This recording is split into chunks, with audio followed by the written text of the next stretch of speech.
Hi, everybody. I'm Jerry Wise, and I am the director and founder of the Jerry Wise Relationship Systems.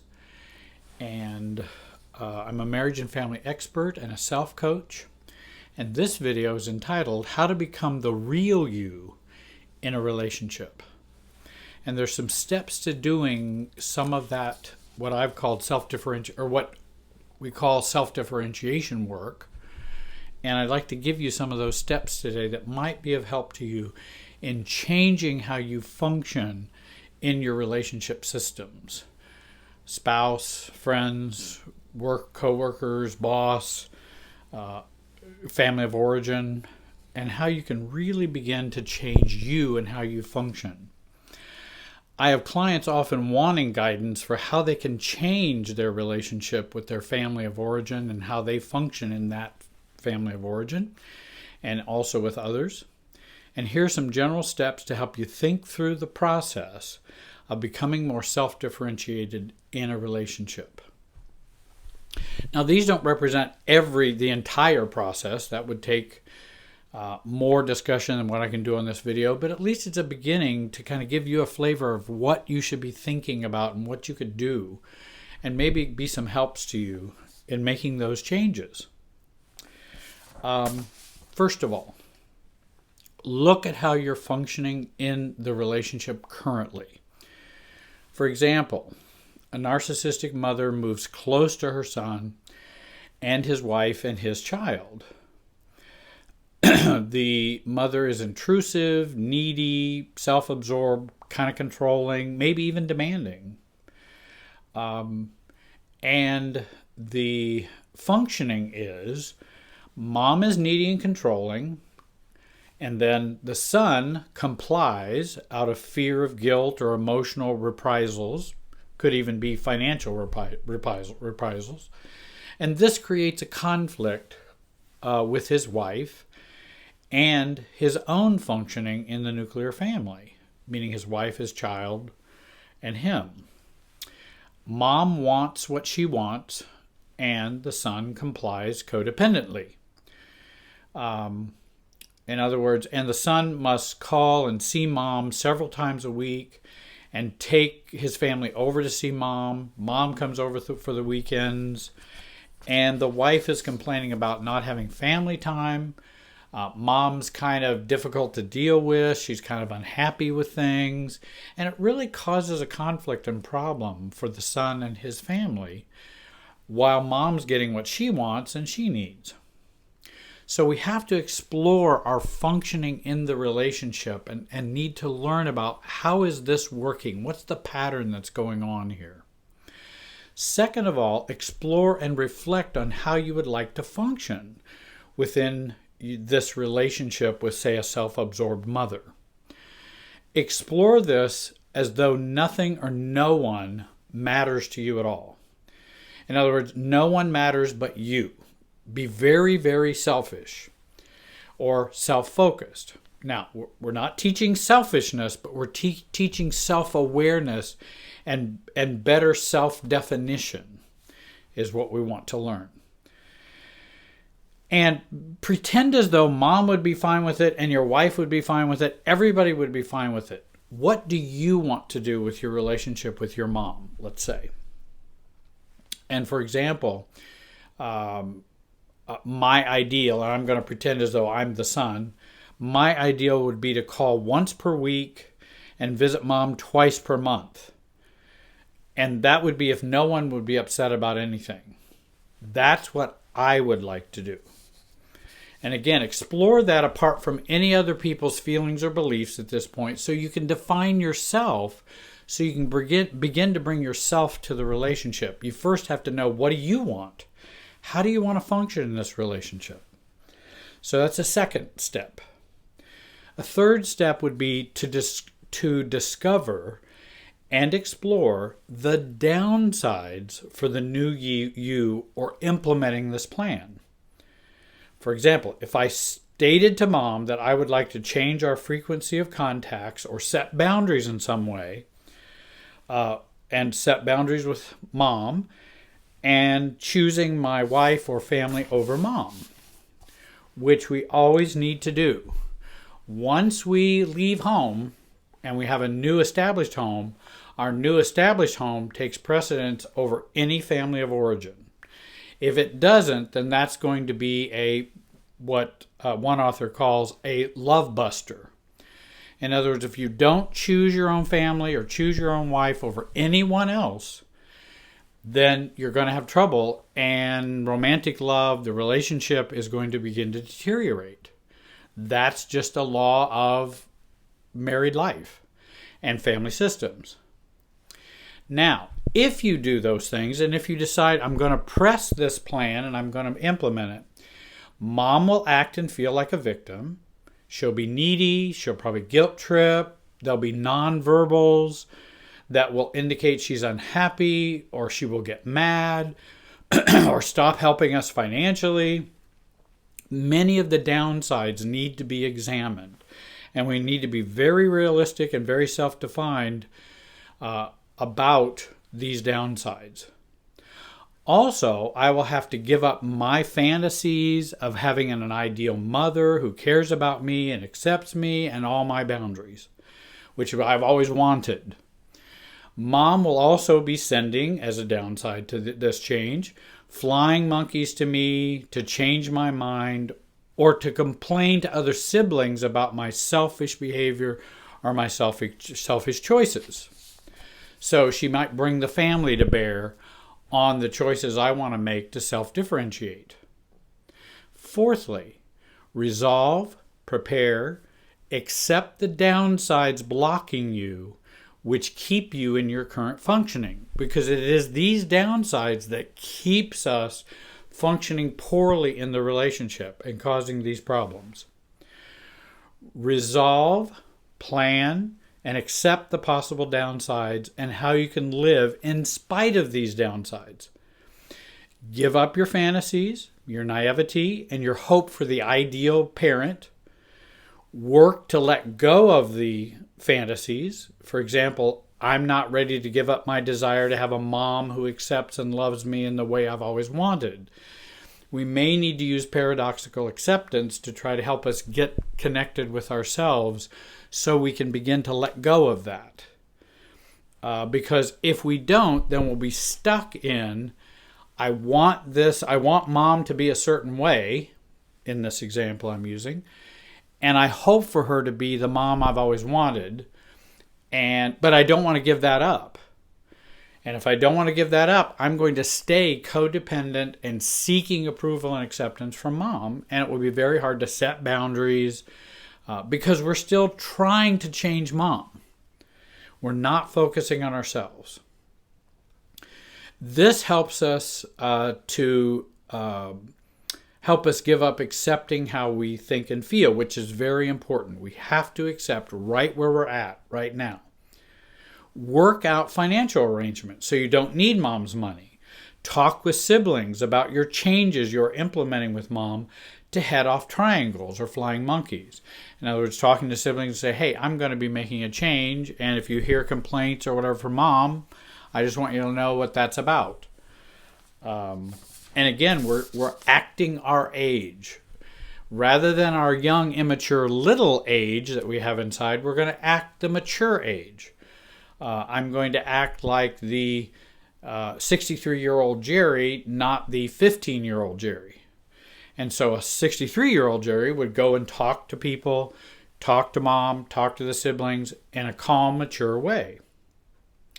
Fifthly, resolve and heal family of origin issues which created the pattern and imprinted the blocks to being yourself.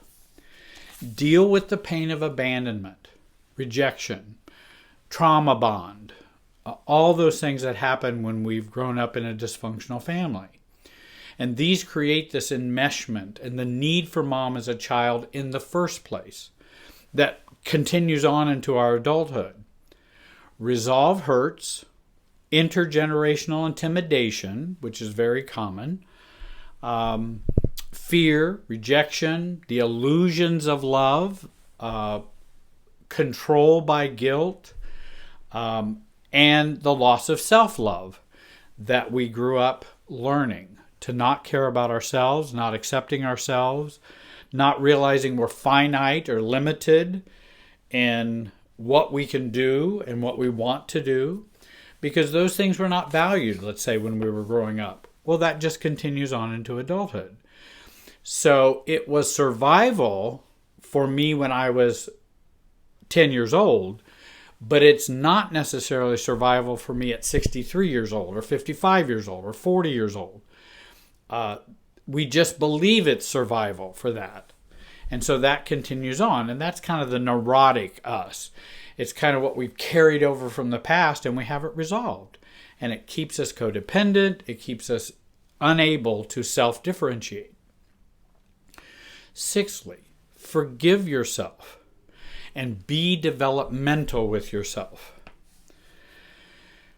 As adult children of abuse, alcoholism, alcoholics, adult children of narcissists, any kind of adult child problems that we have had, we tend to judge our performance or functioning with a perfectionistic lens. In other words, I got to do this perfectly. Always think developmentally. I am evolving, progressing, doing it better and better, not perfectly. We are very young inside us. Our self-differentiation level is low. We've been abused, traumatized, hurt, abandoned, or rejected growing up. Understand, love, and accept yourself and where you are at. Giving yourself a break. Even accepting your immaturity is very important. You are learning, growing, trying to do better, working to change your functioning. Maybe you're a survivor of trauma growing up when you were a child. So remember, this is part of the baggage and part of what comes with you. Give yourself a break. You didn't cause that, but remember that's a part of how you work on the inside. Celebrate your willingness to work on change and your search for insight and knowledge about yourself. It is a search. It is a journey. It's not just a one-time event. The more you do these things, the easier it will become, and the more you will begin to transform the imprinting that you had when you were growing up as a child. Seventh, start where you are and move forward. Make amends. Take responsibility for your own functioning in the relationship system. Realize you have played your part in the dysfunctional pattern with mom, even if it's due to codependency or intergenerational intimidation or bullying, whatever the reason, take responsibility for your part. As in my example, sharing with mom that you have not been open with her about how you have felt and that you apologize for not being open with her. And that I have not shared with you what I really want or what I really like. I understand this is not, you wouldn't use this with a full-blown narcissistic personality disorder family members in terms of apologies and those kinds of things. You want to use that for folks who are dysfunctional, but not necessarily personality disordered. Because personality disorders are not going to feel very empathetic. However, even with them, we can still do that, even if they don't have empathy. Because I don't require empathy from a narcissistic person. I am my own self. You don't have to empathize with me. I'm telling you, I'm taking responsibility for my pattern and dysfunctional pattern, and this is what I'm going to be doing. So again, I think you could even do that with and I've seen people do it often, even with a narcissist or an alcoholic or a using alcoholic parent. You can still take responsibility. Hey, I haven't been the most upfront with you, but now I'm going to be. So we're putting them on notice. Eighth, announce the change. Give notice of the change that will be happening. I gave my family prayer in my own family as an example, where I let mom know ahead of time what I like or don't like and what I'm going to be doing regarding the family prayer, because it was fell on me to do it and I didn't want to do it. every time and just have everyone turn to me and I'm supposed to do that. I didn't want to. Didn't mean I would never do it, but I don't want to, that's not a role I wanted to continue. In this example with the mother I've talked about, the client would be letting his mother know what will be happening in the future calls, visits, and what not to expect and what to expect, because you've thought that out and become more self-defined. Again, I know where I end and you begin. How you will be functioning in the relationship in the future needs to be telegraphed to them, told, given notice. This is what you can expect. And again, the unspoken part is like it or not. Practice being non-reactive and non-defensive. Practice dealing with their responses and your responses to their reactivity. What are you going to do if they become reactive? What's your choices? You will feel stronger and more able to make these changes happen for yourself. And again, you're making these changes happen for you. You're not expecting them to like all these choices, because obviously they'd like it the old way. They want it to be the way it was. But we have to practice those responses because we'll feel more confident, we'll feel more a sense of self, and we'll feel stronger when we do that. And the more we do that, and the more we practice that, the stronger we will become as people and as mature adults, and more the 63-year-old Jerry rather than the 10-year-old Jerry. Ninth, follow through and keep your boundaries. Get support for your boundaries. A wife, a therapist, a coach, friend, pastor, recovery group, a sponsor. We all need support and help if we're going to go forward doing something good and to change ourselves. Because you're going to take some real heat in changing your functioning within a family of origin, or how you and your boss operate, or how you and your friend operates. Whenever we make those changes, many times they are not welcome. People like the way they were working before, even if it was an imposition on you or negative effects for you.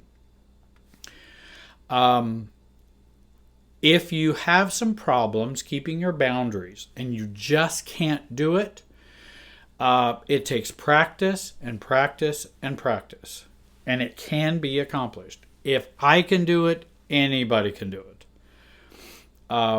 Also, if you are depressed, have anxiety disorders, or CPTSD or PTSD, these might cause you some difficulty in keeping your boundaries. I would seek help for those particular problems. Adjust your boundaries or new functioning. In other words, this is what I want to do. These are my boundaries. It's okay to revisit those. Is this working? Is it not working? Maybe you're not okay with twice a week contact with mom. And maybe it should be once a week. Or the opposite, maybe it should be 3 times a week, and you would be okay with that. Flexibility is not the same thing as giving in and having no boundaries. I'm the one deciding what I want to do. And if I decide, okay, once a week, and then I decide, no, I think I could do twice and still maintain my sense of self, still keep my family intact, things would work, etc. It's okay to make those changes. But it has to be authentically what you want to do, not out of guilt, fear, shame, fear of rejection or abandonment, those kinds of reasons. You decide what type of relationship you want to have with your self-absorbed mother, in this instance, or overbearing boss, or friends who are in which you do all the giving and they do all the taking. You decide what kind of relationship do I want to have with them? Do I want to have with them? This is how I want to function with them. 10. Expect the stages of resistance. Whenever we make changes in our functioning in our relationship systems, marriage, boss, friends, family of origin, church, wherever there's a relationship system, expect to have the system resist your change. The system always wants it to go back to the way it was. In systems talk, we call this homeostasis, or to maintain the old equilibrium. We need it to eat, we need that balance. And and actually our dysfunctional pattern is a part of that balance. Well, we're throwing the system out of balance when we're not going to function in the same way. And so remember, you're throwing the system out of balance when you do that. Now, you don't have to worry about how the system functions. That's up to them, but you need to be wise. You need to be knowledgeable and predict what's going to happen. And you can learn to predict because you see and have learned how systems work. And one of the systems lessons that I'm talking to you today is, if you make changes in a homeostatic or equilibrium system, which all are, if you're going to make a change to be a new self, it's going to try to reject you. It will try to get you to go back to the way you were. And that's basic biology. It's basic emotional psychology. It's all those things. Here are a few stages we need to prepare for to make the change stick and permanent. And here's some stages of resistance. You begin to announce, this is what I'm going to do. And then mom may ignore you and ignore you even talked. You're invisible. I didn't even hear what changes you were going to make. And she just goes right on acting like she's always acted and just ignores your change. And then we are a broken record and remind mom, I don't think you remember what we had talked about, but I'm going to only be having contact with you once a week, and we're going to have family together twice a month. Not what we've been doing. Just wanted to remind you, care about you, but this is going to be the new change. The second stage is, I don't like this. And so mom now realizes you're much more serious. Well, now she's got to push back a little more. I don't like this. I don't know why you're pushing me out of your life, etc., etc., etc. And then as we continue in that route and say, I'm not pushing you out of your life. I'm trying to live my family's life and my life and also include you as well.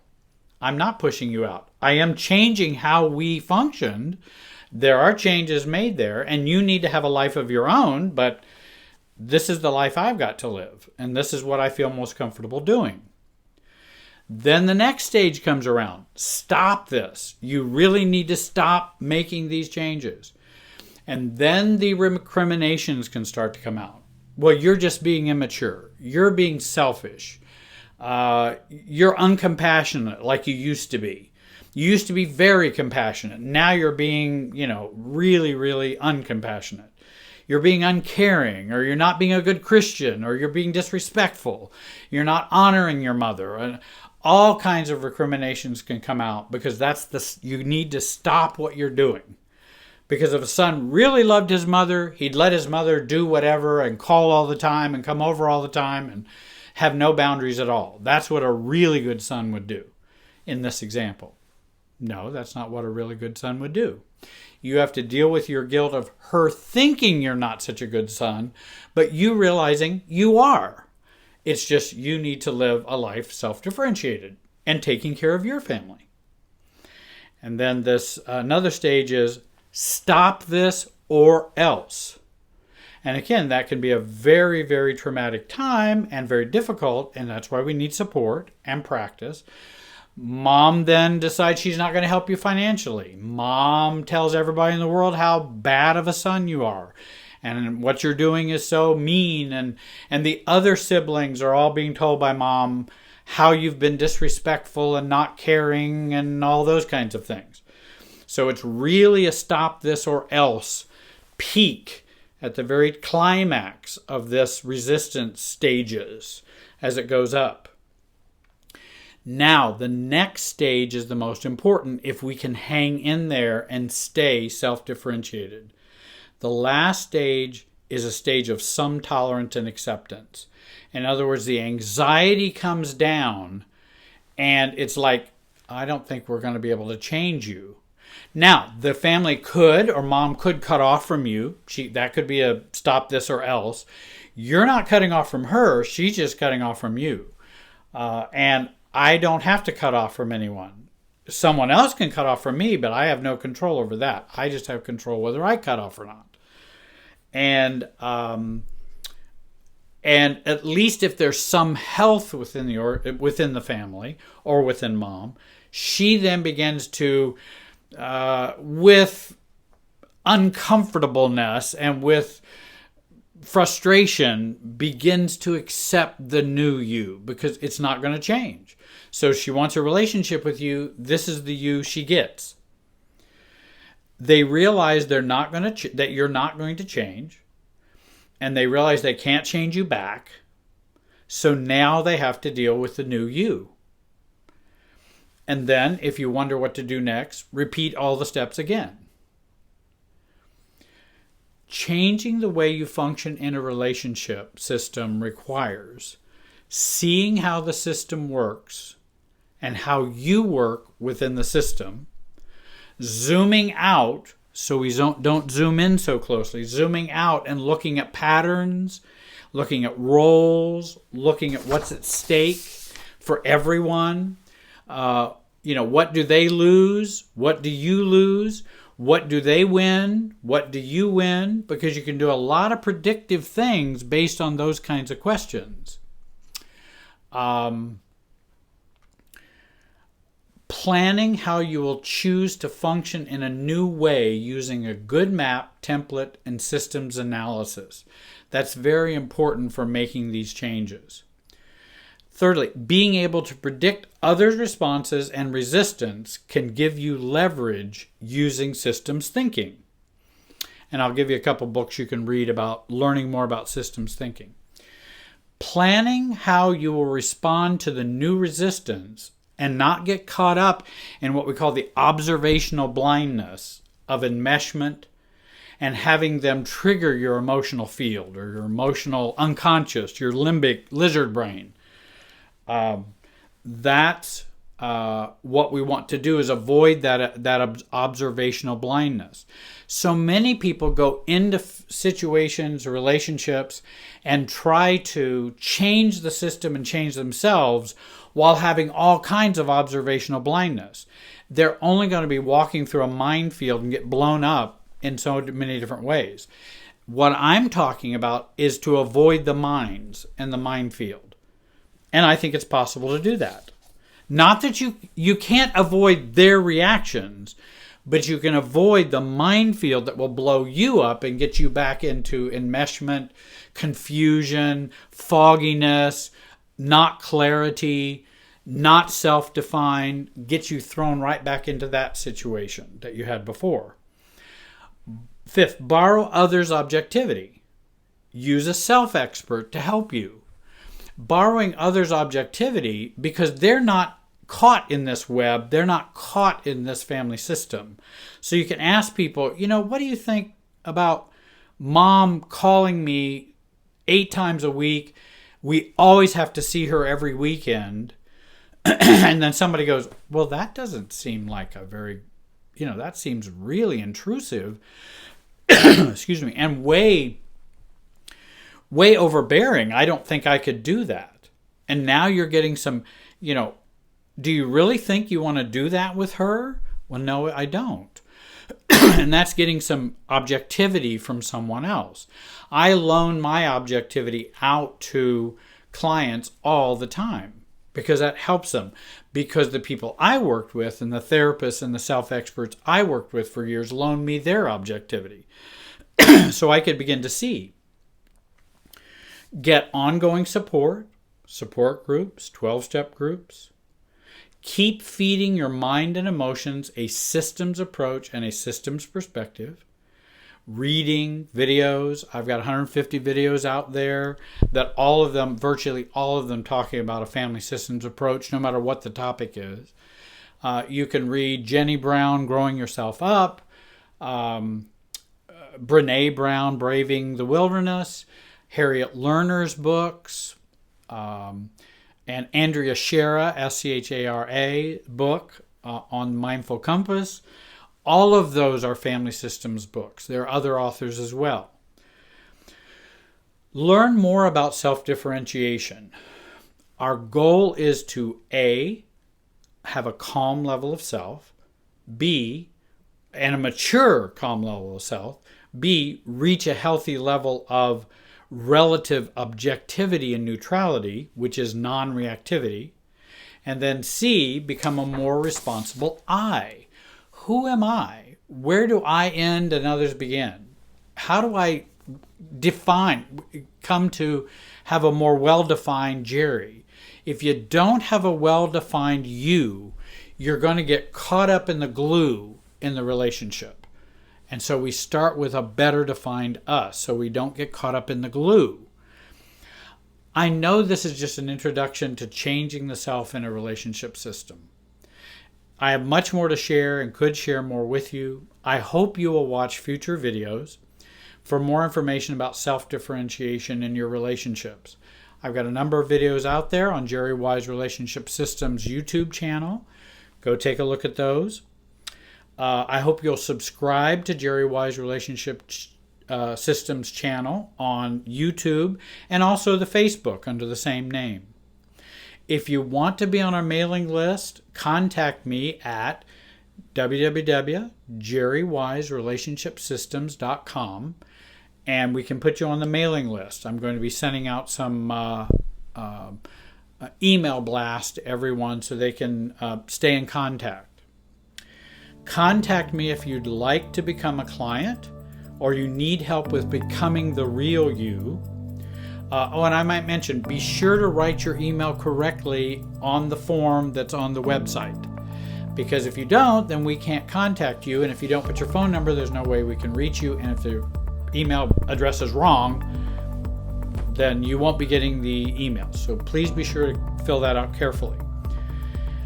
I really want to thank you for watching today, and I hope you have a great day.